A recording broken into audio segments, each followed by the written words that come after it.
والله ما مشيوش بحاجه الشيعي ولا يجي قدام اهل السنه واللي يطعن في اهل البيت لا يجي حاجه. يا اخويا سوري فلسطين لها سنتين، كل الدول العربيه كل المسلمه يصفقوا. الرافضه هي اللي تهاجم. شيوخ المسلمين في السعوديه يقول الرافضه واليهود. لا ما في مشكله.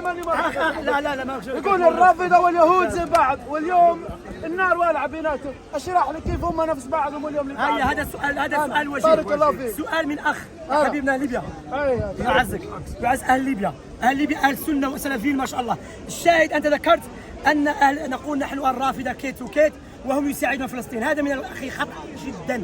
لماذا اخي؟ اولا نحن الجزائريين والسعوديين والمغاربه والليبيين عندنا شهداء ماتوا في فلسطين، ماتوا في فلسطين دفاعا عن فلسطين. طيب لكن الان ايران لم تدخل الحرب لاجل فلسطين. انا لا تعرف ايران ماذا فعلت؟ اليهود هذو الصهاينه لعنهم الله. مثال ذلك انا لو ضربتك وتاتي باخيك فاخوك يقول لي اضربه مره اخرى فاضربه، ثم اخوك اضربه لكي يبين بانه لا يخاف، فاضربك واضرب اخوك فابين لك ايش؟ انا لا اخاف منك ولا من اخيك. الصهاينه ايران سوف ندمر الصهاينه بزر واحد، سوف نفعل. الصهاينه ماذا فعلوا؟ هجموهم. فهذا يجب على ايران، حتى القانون الدولي يسمح لايران ان ترد فلاجل تدافع عن نفسها. لان الان اخي كل شيء تبدل الان لو الجزائر دخل نفسها عسكريا لفلسطين سوف تدخل الناتو، امريكا تدخل ضدنا، كل يدخل. طيب لكن اذا اليهود هاجموا الجزائر، لماذا الصهاينه لا يهاجمون الجزائر؟ لأن يعرفوا الصهاينة إذا هاجموا الجزائر الآن القانون الدولي يمنح للجزائر أن ترد وتدافع عن نفسها. فاليهود الآن ضربوا إيران، وإيران الآن تقول للدول نحن مسموح لنا بالقانون عندكم أن ندافع عن أنفسنا. فالشاهد بارك الله فيك، إذا كانت إيران تدافع عن فلسطين سنتين وأهل غزة يقتلون، لماذا في إيران لم تدافع عن فلسطين كما تدافع عن نفسها الآن؟ جاوبني. ما عندي. لا مش لا ما في جواب. يا سيدي لا حبيبي انت غلبت السؤال. لا حبيبي شمسي والله اني كنت نسمع، والله اني كنت نسمع. يلا اعطيك. انا عندما قلت لك ما مش ليس غلبتك كلها. لا خليني اكمل. يلا أبين لك أخي الكريم ما في جواب. لأن الآن في إيران إيران تعرف ماذا فعلت إيران؟ إيران فعلت ميليشيات في العراق وفي اليمن وفي سوريا وفي لبنان قتلوا أهل السنة. فعندما أصبحت صورة إيران كما أقول لك سيئة في العالم العربي، أرادت أن تعيد، اسمعني أرادت أن تعيد صورتها الجيدة في العالم العربي، فأراد أن تبين أنها هي تساعد على فلسطين. أخي إذا جاء شخص قتل أختك وأمك وأبوك ثم دافع عن جارك، هل سوف تمدحه؟ إيران قتلوا أهل السنة. قاسم السليماني دبح وقتل أهل السنة في العراق، دبح وقتل أهل السنة في سوريا وفي اليمن وفي لبنان. أليس أهل سوريا دمهم غالي علينا كذلك؟ معاك في كلام يا سيدي، أنا معاك في كلام. لكن الدول العربية ما عندها قوة. كلنا نعرفوا ترامب، ما عندهم قوة. طلع ترامب قال السعودية وبعض الدول العربية أعطتنا الضي الأخضر باش يصيروا ليبيا قدافي. اسمع شمسي أنت جزائري. لحظة فلسطين أخي، أنت فلسطين أكثر منهم وصل الرياض. لا ما كمل أنا، كمل أنا. يكون همك فلسطين أولا. شمسي كمل أنا. أنت تذهب وصل الرياض. شمسي خلاص. حبيبي هل جاء إليك وصل الرياض؟ لا ما أنت بتشوف حبيبي أنا ما أشوفه. لا ما أشوفه. والله ما أشوفه أخي. خلينا نكمل النقاش. أنا أبين لك بأن الآن أنت متأثر بالإعلام الإيراني الإخوان جد ضد السعودية، لأنك أنت اسمعني خليني أفهمك، لأنك أنا أفهمك حبيبي، خليني أكمل. أنت كفلسطيني همك الأكبر يكون على بلدك قبل أي شيء، انسى الموسم والحرس. لكن ماذا سألتني؟ سألتني عن شيء ليس له أصل في بلدك ولا بلدي. طب انا مسلم. جاوب. هذه بلد مسلم. قاسم سليماني ذبح السنة. الشيعيين ذبحوا السنة، ذبحوا أهل السنة. هل يجوز أهل السنة يذبح أهل السنة؟ لا يجوز. تمام. ولا يجوز اهل السنه يذبحون الشيعه. اسمع ولا يجوز اهل السنه يذبحون الشيعه. ولا يجوز. حرام. ولا يجوز. حرام. اترك العبد الله. تمام. كلنا نعرف السعودية، قطر، الإمارات، البحرين هم السبب الرئيسي في تدمير ليبيا من 2011. لا. لحظة بس. غير صحيح. طلع ترامب وقال لها بيقبلوا علني، قالها بالعالمي خشينا لليبيا بسبب الخليج. 100,000 ليبي مات بسبب السنة. ترامب كان غير موجود حبيبي. لحظة بس. من أهل السنة السعودية. حبيبي ترامب كان غير موجود. السعودية أهل السنة. حبيبي بشوية. يا أخي. من العاطفة، كم عاطفة. ريلاكس. هو حبيبي ريلاكس. حبيبي ريلاكس. I will be relaxed. No, relax now. I will be. You will be to a future. Relax now. حبيبي اسمعني. ايش اسمك يا اخي؟ أيمن. العاطفة عاصفة. مو عاطفة. ترامب ما تقول لي عاطفة، ما تقول لي عاطفة. احترم عقلياتك. ما كان تحترم عقولنا. قلنا ترامب غير موجود. احترم عقلك. بس ما وقت اللي جاء كمل حول لي في قلبك. وقت اللي جاء الناتو لليبيا ما كانش ترامب، كان اوباما. كان اوباما صحيح. بس هو رئيس بعده يعرف السياسه، يعرف صناديق الاسرار. اعترف بلسانه صاحبي، يقدر تحاكمه الدوله عليه سياسته، تحاكمه اذا كانت قال اقوال غلط. ما قال اقوال غلط. السعوديه اهل السنه متضايقين بقدافي، معروفه. 2011 ليبيا صارت لنا بسبب الناتو. كملت الان خلص. اهل السنه ولا مو اهل السنه؟ خلص حبيبي. اهل السنه دمروا حبيبي اهل كلام السنه. عاطفي. اكثر شعب ليبي، اكثر شعب بعد السعوديه اهل السنه ليبيا. حبيبي خلاص. اولا اخي كلامك غلط. مش بالادله. انا اجيب الادله. نحن نحترم كل الدول العربيه ونتمنى لهم الخير، لكن الدوله التي عرفت وشيخها افتى من بلدها هي قطر. قرداوي وشيخكم في ليبيا الغرياني هو قبل اخي القرداوي من الاخوان المسلمين. واتحداك ان تاتيني بالشيخ صالح الفوزان او الشيخ صالح اللحيدان او الشيخ ربيع المدخلي او الشيخ عبيد الجابري او عبد المحسن العباد.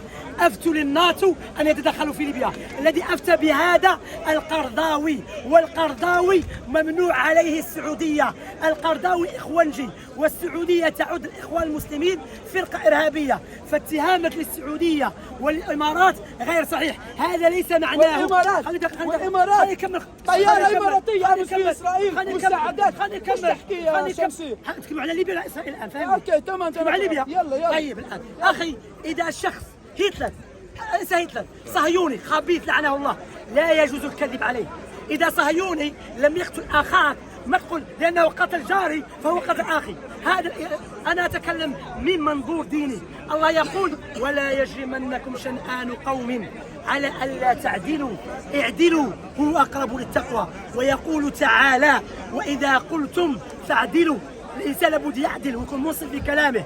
الان هل نوافق الامارات او السعوديه او الجزائر في كل شيء؟ انا لا اوافق في كل شيء. انا ابي لا اوافق في كل شيء، وهم لا يوافقون في كل شيء. لكن الانصاف لابد يا اخي الكريم. انت تتهم السعوديه غير صحيح والامارات غير صحيح. ليس تدخل في ليبيا. اولا انتم خرجتم على رئيسكم. احنا لم نخرج على رئيسنا، خرج بشله بلطجيه خفيفه ما يتجاوز عدد. يا حبيبي سني يا شمسي يا شمسي ليبيين مشتريين يعني عندهم نفسيه. يعني ما يجي 1000 شخص اخي ما نلوموش ما يجي 1000 شخص نحن في الجزائر ما يجي 1000 شخص.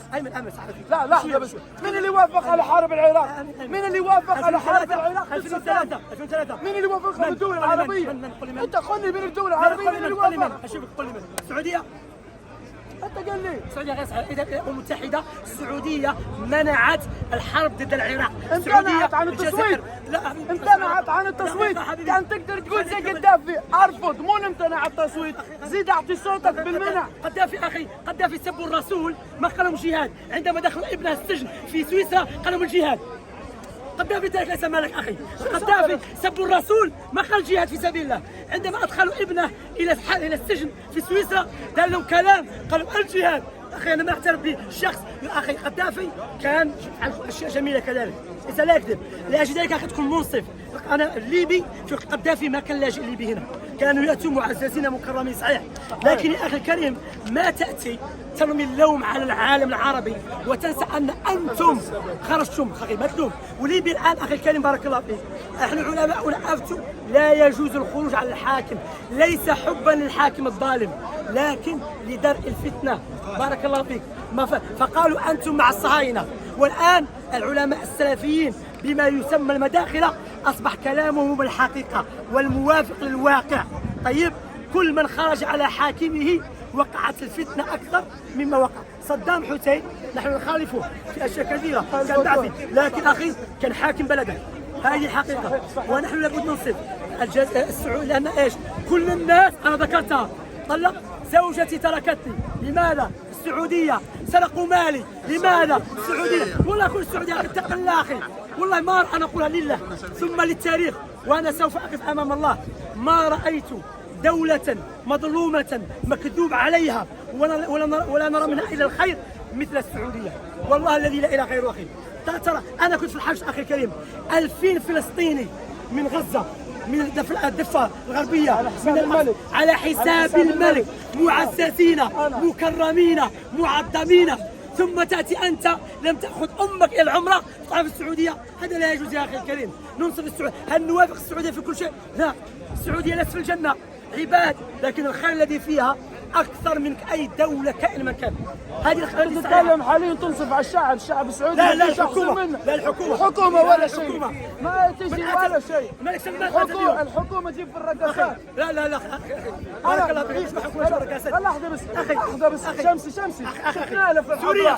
سوريا من ساعد سوريا لكي يسقط عليها ايش العقوبات؟ من ساعد السعودية؟ اخي شوف السعودية بنعرف السوريين احبابنا السوريين عاشوا المر من سنين فخرجوا كلهم جزاهم الله خير، لان كما ذكرت ان انت اكرمت الكريم ملكته، فخرجوا آل سوري آل الكرم فشكروا الملك من؟ سلمان والامير محمد. فهذا نفرح لاخواننا. هل معنى السعوديه غير محصومه؟ هل معنى بان في السعوديه ما في معاصي؟ نقول هذا، لكن الان حبيبي دقيقه منهج السلف الصالح. نحن مسلمين صحيح بين القرآن والسنة، القرآن والسنة لا نذكر أخطاء الحاكم علانية، أي الحاكم أتى بمغنية حرام لا يجوز، هذه لا يجوز. طيب لكن تأتي تقول هذا اسمه تهييج، هذا الذي يفعله الرافضة والخوارج. أخي الكريم لابد أن نتحكم. أيمن أسألك سؤال. أيمن لا ما تسكت. أيمن أسألك سؤال، ما هي شروط الصلاة؟ شروط الصلاة النظافة والإيمان. الإيمان هنا؟ لا ما كانش الإيمان هنا. الإيمان والصلاة يعني طاهر تكون ضرب تصلي. لا أخي ما كل الشروط ما هي. أعطيني شروط. أعطيني عن علمي، أعطيني شروط. لا أخي الكريم أنا أيمن هذا ليس كما قلت. أنا الإيمان أيمن النبي عليه الصلاة والسلام ماذا يقول؟ أول شيء بعض الناس يقول شمسي غير الموضوع، ما غيرت الموضوع. ما غير الموضوع. لا أنا أبين لك شيء هنا، أن نحن المسلمين والعرب خاصة أصبحنا نتكلم في أمور ليس لنا لها علاقة لا في الدنيا ولا في الدين.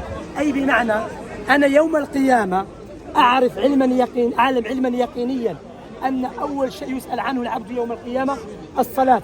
قال العلماء متى صليت وكيف صليت ولمن صليت وأين صليت. طيب أنا الله ما يسألني عن محمد بن سلمان ولا على رئيسي تبون وفقه الله ولا عن الملك محمد السادس وفقه الله، لكن ماذا فعلنا نحن الشعوب؟ تركنا ديننا الذي يجب علينا أن نتعلمه وأصبحنا ليلا ونهار ابن سلمان تبون سلمان كذا إمارات ليبيا جزائر، لكن ديننا أخي أنت لو ما تعرف الشروط كيف تعرف أن صلاتك صحيحة؟ لأن الشروط الآن لابد لك من الشروط قبل الصلاة وأركان. تعرف أركان الصلاة؟ لا أركان الصلاة إيش خمسة؟ لا أركان الصلاة ليس أركان الصلاة إسلام. بارك الله فيك. فأنت الآن كيف تفرق بين الركن مثال ذلك الركوع. طيب الواجب منه التحية الأولى الشهادتين. طيب لا بعد ما أقول لك الركن هي النية، لكن بعد ما أقول لك هو الشرط. طيب بارك الله فيك. الشاهد بارك الله فيكم، أنا تريد كما قلنا نفيد ونستفيد. لماذا لا نتعلم ديننا ونترك السياسة التي أكبر مني ومنك؟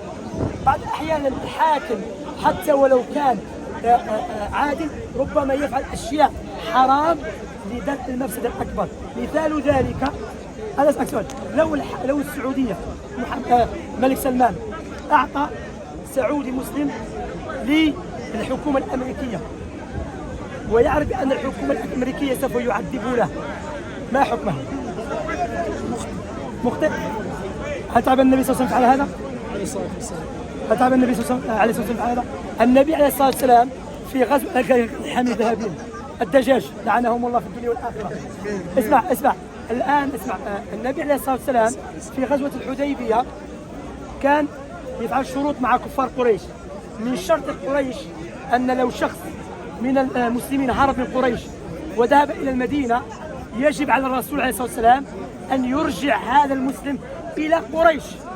وقريش كانوا يعذبونه والعياذ بالله. فالنبي صلى الله عليه وسلم يتكلم مع هذا سهل بن عمير سهيل الصحابي سهيل هو اسمه مسلم عليه، فقال له أبو البصير هو أول شخص ترجعه أو صحابي ثاني رجعه النبي صلى الله عليه وسلم. لماذا؟ النبي عليه الصلاة والسلام فعل شيء لأن فيه مصلحة أكبر. هذه ربما فيه مفسدة لكن مصلحة درء المفاسد مقدم على جلب المصالح. أحسنت بارك الله فيك. فهذه يبين لك أخي الكريم بعض الحكام ربما يفعلون أشياء محرمة. طيب لماذا؟ لأنه يرى في مفسدتين. طيب يرى مفسدتين فيدع المفسدة الكبرى لأجل الصغرى. بارك الله فيك. يجدك أمور سياسية ليس لي ولك أخي الكريم. هذه الله يقول هذا شوف هذا استدل بآية تخالفه. الله يقول وإذا جاءهم أمر من الأمن أو الخوف أذاعوا به ولو ردوه إلى الرسول أو الأمر. أمور كبيرة ردوها إلى من؟ إلى أهل العلم وإلى الأمراء الحكام ليس إلى أن أنا في الحديقة. بارك الله فيك. أنا تو شوي كنت تذكر تقول علاش نحن ما نسيبوش السياسة ولا له في الدين. أنا شوف علي أول مكان طلع منا الإسلام نعرفوه مكة والمدينة واللي قريب منا هي السعودية. شوف الشيء دعارة وصل. ها؟ ترى دعارة أخي والله أخي ما تشوف أخي الكريم أنت متأثر بالتيك توك والفيسبوك. حبيبي والله متأثر بعيوني. داك السعودية أنا متأثر بعيوني. داك السعودية مشيت السعودية خلاص أخي. أنا مشيت السعودية أخي. أنا مشيت السعودية أخي ما رأيت بلد نساؤها متنقبات أكثر من السعودية فضلا عن الحجاب. السعودية في كل مكان. أنا ما أتكلم عن الشعب. اسمع لي يا أخي الكريم. اسمع لي. الحكومة في السعودية الآن ذات المدينة أخي مكة ما رأيت عناية فائقة وجميلة ويشكرون عليه الحكومة. اشكال على الحكومة مثل عناية في الحرم. أخي نحن أتينا من بلدان أخي هل سمعت أن السعودي مات في البحر لأجل أوروبا؟ لماذا لا نرى السعوديين يموتون في البحر لأجل أوروبا؟ لأن حكامهم مكرمينهم ويكرموهم ويعظمونهم. فالحكومة والشعب في الخارج عموما هذا شيء والله اللهم بارك عليهم يحبون بعضهم بعض. ونحن نموت في البحر لأجل فلسطين؟ لا، لأجل أمريكا لأجل فرنسا. ثم الحكام أخي الشعوب تموت في البحور لأجل الدنيا لأجل شيئتها. ثم يقول السعودية الحرام. يا أخويا أنت طالع الحرام يا أوروبا الحرام. أخي إن الله لا يغير ما بقوم حتى يغيروا ما بأنفسهم. الله يحييكم. أنا والله ما هذا كذا فلسطين.